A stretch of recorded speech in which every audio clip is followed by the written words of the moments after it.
And lead time certain. Lead time की बात आपको समझ आ गई कि लीड टाइम क्या होगा। ऑर्डर प्लेस करने से ऑर्डर पहुंचने तक का टाइम अगर तो सर्टेन, सर्टेन से मुराद कि ये वाला काम है, कभी एक दिन में, कभी 3 दिन में और कभी 5-7 दिन में, जितने दिन पे ऑर्डर आता है, जैसे कि 3 दिन बाद आता है तो हर दफा 3 दिन के बाद ही आएगा जब तक भी हम चले। और डिमांड का मतलब क्या होगा?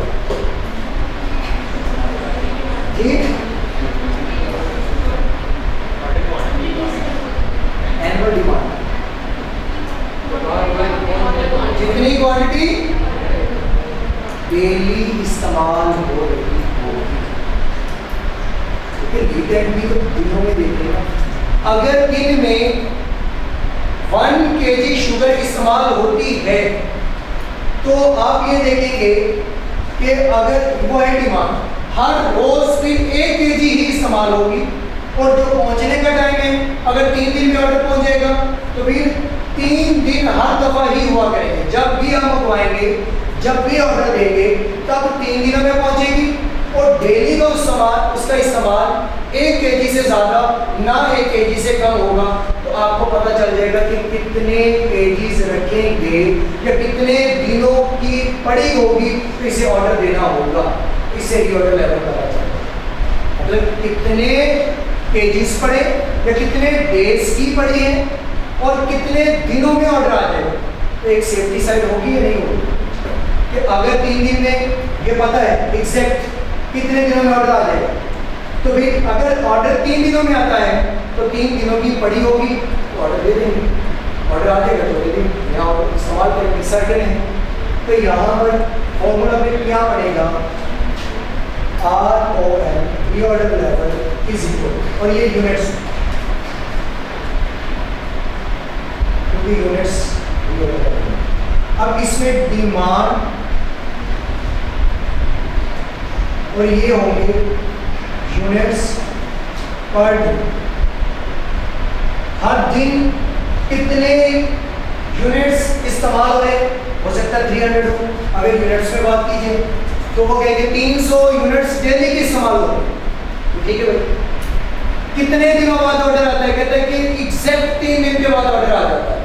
तो फिर हम फॉर्मूला क्या बनाएंगे कि जितने दिनों का ऑर्डर आना है उतने दिनों का मटेरियल अपने पास रखेंगे और ये होगा रीऑर्डर मल्टीप्लाई पर लीड टाइम, और ये भी किसमें होगा, तो ये डेज जैसे कैंसिल कीजिए क्या बचेगी, यूनिट्स। तो ये रीऑर्डर लेवल का फॉर्मूला होगा। क्लियर है जी? अगर क्यों है नहीं समझिए, मतलब अगर 3 दिन का है, मतलब कि फॉर एग्जाम्पल मैं सिर्फ मसाल के तौर पर लिख रहा हूँ, बाद में एग्जाम्पल्स में इसी तरह से करवाऊंगा। दिन के 300 यूनिट्स इस्तेमाल होते हैं एक दिन, और पता है कि 3 दिन के बाद ऑर्डर आ जाएगा, तो मतलब 900 पड़े होंगे, उसे कहीं 900 यूनिट्स पड़े होंगे तो यूनिट्स में 300 एक दिन, 300 अगले दिन, 300 उससे अगले दिन, 3 के बाद ऑर्डर तो आ ही जाना। तो ये सर्टेन हो तब, जब अनसर्टेन हो या सर्टेनिटी ना हो तब क्या करेंगे, उसके लिए हम फॉर्मूला अलग से डिस्कस करेंगे। तो ये बाद में जब मैं क्वेश्चन बनाऊंगा इसके नीचे मैं क्वेश्चन इसी फॉर्मूला के नीचे करूँगा। दूसरा केस है कि जिसके अंदर डिमांड और लीड टाइम सर्टेन ना हो, case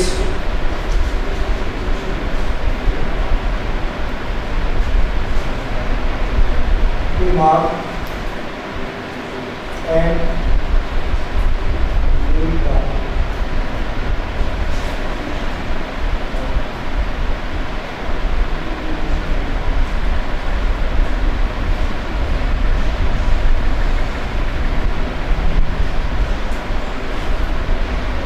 demand and lead time are uncertain.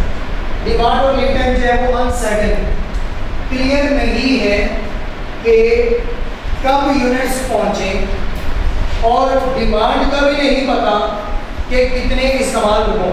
जैसे मैंने अभी मिसाल के तौर पर कहा था कि 300 हो गए, वो कहता नहीं 400 नहीं 500 नहीं,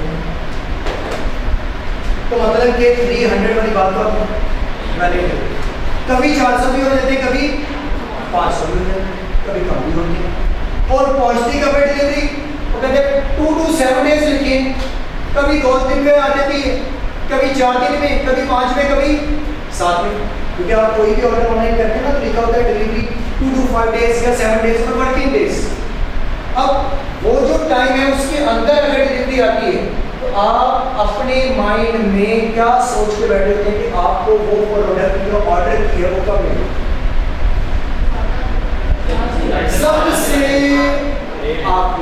सबसे आपकी माइंड में नहीं है कि यार इससे आगे तो नहीं ना गिर सकता, अगर सर्विस अच्छी होगी तो पहले दे देगा, नहीं तो एंड ये। और यूनिट्स की बात अगर देखी जाए तो वो भी कौन से वाले होंगे, वो भी सबसे ज्यादा, मतलब कि ज्यादा से ज्यादा कितने यूज कर लेगा, ज्यादा से ज्यादा कितने दिन टाइम लेगा, तो सेफ साइड कौन सी होगी, ज्यादा से ज्यादा कि ज्यादा से ज्यादा कितने दिन ले लेगा, मैक्सिमम तो बताए वही लेगा ना, ज्यादा से ज्यादा कितने यूज करेगा, मैक्सिमम बताए वो वाले। तो यहाँ पर भी फॉर्मूला क्या बनेगा, maximum demand into maximum lead time.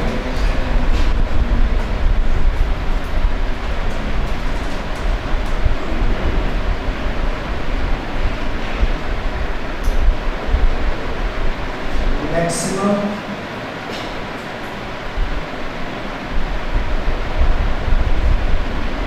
Demand into maximum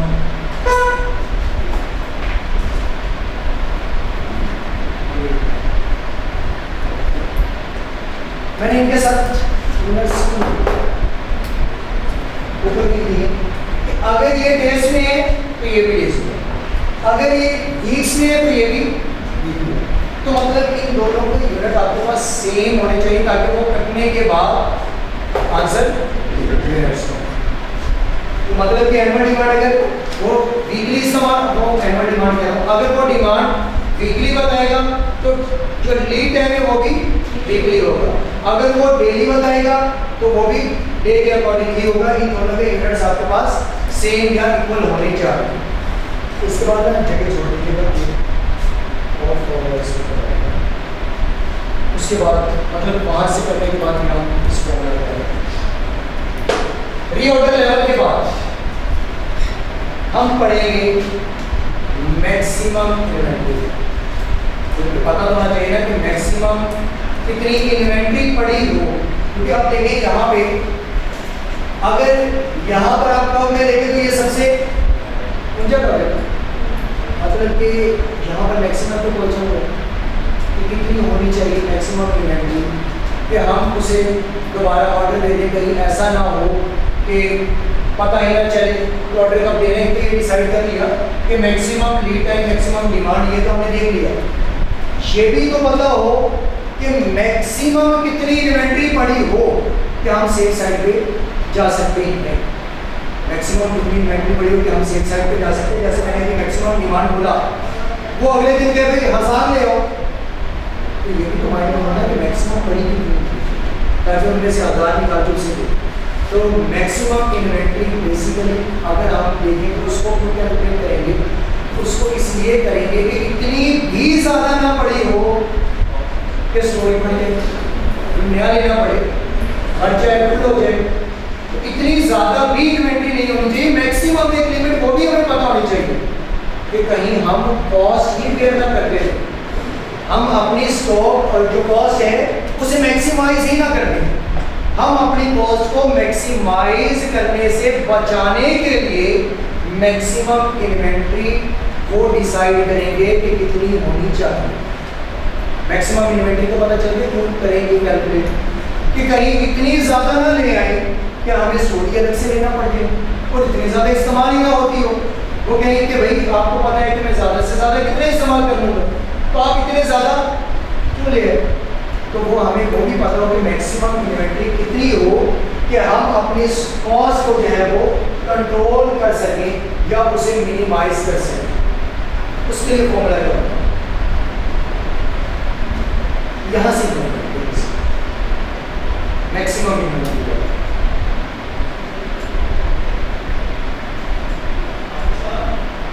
एक ऑर्डर क्वांटिटी देंगे। मैक्सिमम इनमें से पहले देखें कौन सा है, ये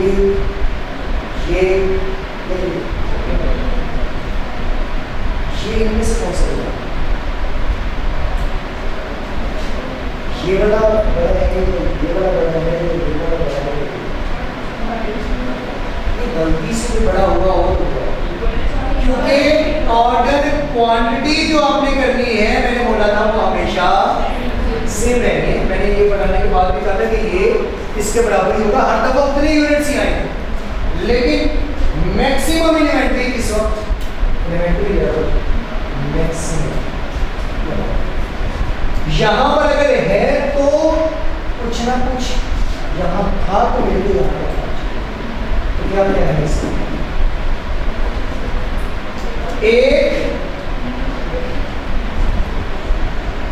ये क्या, ये तो ऑप्टी ऑर्डर वन जो आपने अगर उसे क्वांटिटी वैल्यू कहा कि ये इतनी क्वांटिटी आनी चाहिए, ये तो वही है ना, ऑर्डर क्वांटिटी इतनी लेके आनी है, ये रीऑर्डर है, जब ऑर्डर दे रहे हैं तभी तो बड़े होंगे, तो ये दोनों का मिक्सचर यहाँ तक पहुंचा, ये कोई एक नहीं है, ये रीऑर्डर है प्लस ओक्यू, ये दोनों को मिला के क्या बना होगा, मैक्सिमम इन्वेंटरी लेवल तक पहुंचा होगा। तो यहाँ का फॉर्मूला क्या बनेगा,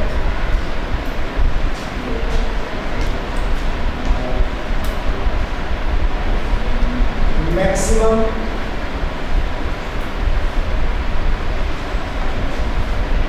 इन्वेंटरी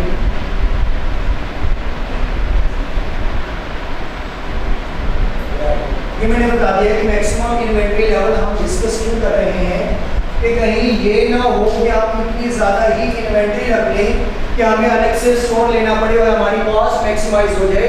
हम अपनी कॉस्ट को मिनिमाइज करने के लिए मैक्सिमम इन्वेंटरी का भी एक लेवल डिफाइन करेंगे कि कहाँ तक ज़्यादा से ज़्यादा हम इन्वेंटरी मंगवाएं।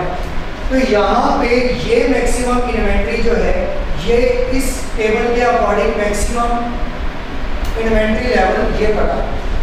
अब ये इन दो चीज़ों को ऐड होने के बाद बना एक ये OQ जो हर दफ़ा मंगवा रहे ऑर्डर क्वांटिटी, और एक जो पहले से कोई पड़े होंगे वो दोनों यहाँ एक ही स्टोर में रखे गए, तो पता चला ना मैक्सिमम कितनी हुई। तो ये मैक्सिमम इन्वेंटरी लेवल बना आपके पास मैक्सिमम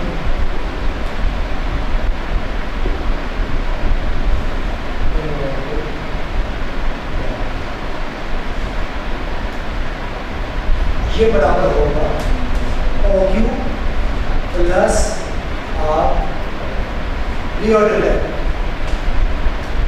लेकिन मसला तो है ना, मसला सीएम में और मसला ना हो, रीऑर्डर लेवल तो ये ना कि कितने लेवल पे जाके कितना ऑर्डर करना है। रीऑर्डर लेवल फॉर एग्जांपल 900 है तो क्या अगले दिन 900 मंगवाएंगे, 900 तो इस्तेमाल करने के बाद बचा है जब हमने दोबारा ऑर्डर देना है। अगर फॉर एग्जांपल दिन में 1 kg इस्तेमाल हो गई, अब जब 3 kg रह गई, हमने डिसाइड किया कि 3 दिन के अंदर चीनी आ जाएगी, तो हम 3 kg पड़ी होगी तो ऑर्डर देते हैं, वो है 3 kg रीऑर्डर लेवल। जब ऑर्डर देंगे तो क्या 3 kg नहीं देंगे, नहीं, 15-20 kg 40 kg 50 kg हो गई, वो OQ है, OQ प्लस पहली बड़ी हुई तो मैक्सिमम कितनी हो गई, सारी हो गई ना, लेकिन दरमियान में एक इसका बचा है कि नहीं। हमने तो 3 दिन की रखी थी, 3 दिन में से कोई 1-2 दिन की यूज भी तो कर ली थी, हमारी सोच से पहले आ जरूर गई है, लेकिन कुछ ना कुछ उससे यूज तो की है ना, तो जो की है वो वहां से निकालनी है या नहीं निकालनी, निकाल। इस डायग्राम में से अभी तक देखें तो टोटल ये टोटल बना OQ प्लस ROL। कहता ROL ठीक है, आपने 3 दिन का या 4 दिन का या जितने आपके पास है वो ऐड किए, लेकिन जब अभी ऑर्डर पहुंचा नहीं, माना टाइमली पहुंच गया है, 1-2 दिन पहले पहुंच चुका है, लेकिन कुछ ना कुछ तो इसमें से भी यूज हुई है नहीं। अगर हुई है तो फिर ROL क्या पूरे का पूरा ऐड होगा? नहीं, ROL से कुछ ना कुछ यहाँ से क्या होगा? माइनस होगा, फिर वो ऐड होगा आउटपुट के अंदर। और माइनस क्या होगा? मिनिमम क्या होगा? Minimum demand multiply by minimum litre. कि कम से कम टाइम के अंदर कम से कम कितना इस्तेमाल कर, कम से कम कितने टाइम के अंदर कम से कम कितना इस्तेमाल कर लिया था, वो इसमें से माइनस करेंगे, फिर ROL आएगा और फिर वो इसके साथ ऐड होगा, तो ये यहाँ लगेगी।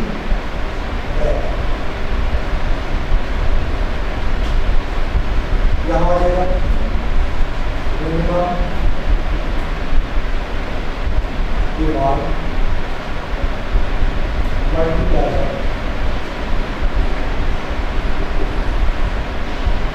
मिनिमम।